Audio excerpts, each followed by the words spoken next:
Goeiemôre almal, wees gegroet in die wonderlike naam van Jesus op hierdie geseënde maandagoggend en baie dankie dat ek met julle 'n woord kan deel vandag.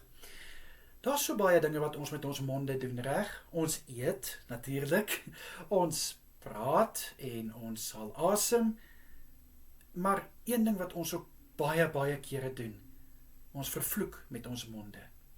Ons praat altyd van die wag wat voor ons mond is. Nou ek dink baie keer is daai wag op straik of hoe. Want baie keer kom daar net goed uit wat nie daar moet uitkom nie.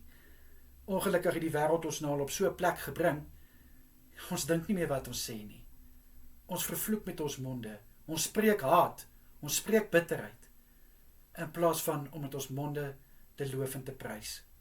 In Psalm 71 vers 8 sê daar, met my mond bring ek u lof, die hele dag lank. Nou kind van God, hoekom moet ons dan met ons monde vervloek, as dit dan eintlik soveel beter is om eerder positiwiteit te spreek, soveel beter is om eerder lof te bring aan God, om mense op te bou, mekaar op te bou, mooi goed te sê. Weet julle, daar's niks so kosbaar, soos om vir iemand te sê, ek dink aan jou, of om vir iemand te sê, wel gedaan, of net om vir iemand selfs dankie te sê, daai dankie, dit beteken so baie. So ons kan so baie met ons monde doen, kind van God, maar wat doen ons? Ons gebruik dit nie soos ons veronderstel is om te doen nie. Ons monde is regtig baie keer die grootste gif wat ons kan kry. Ek dink dit is tyd dat ons weer 'n bietjie daai wag vir ons mond weer 'n bietjie heraanstel en om 'n bietjie weer begin net regryk en sê, hey, help my asseblief.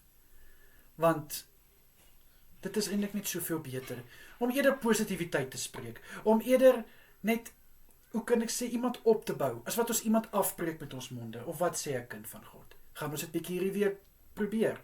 Gaan ons dit 'n bietjie meer toepas? Laat ons regtig met alles in ons, en natuurlik met die hulp van die Heilige Gees, en met Jesus, wat ons lei en rig, dat ons monde gebruik, om eerder te prys, en eerder op te bou, as wat ons haat bring, en wat ons net wil afbreek. Amen. Amen. Kom ek bid vir ons. Here, ek bid in Jesus naam. Daar is soveel wat ons doen met ons monde. Daar is regtig soveel seer wat ons kan veroorsaak. Ek bid in Jesus naam, Here, dat ons eerder met ons monde sal opbou. Dat ons eerder met ons monde sal loof en prys. Loof en prys, as wat ons heeltyd wil haat saai, heeltyd wil haat bring. Asseblief, liewe Here, vul ons monde met soete woorde. Woorde wat soet is, liewe Here, as wat ons woorde het wat bitter is, in Jesus naam. Dankie, Here. Amen en amen.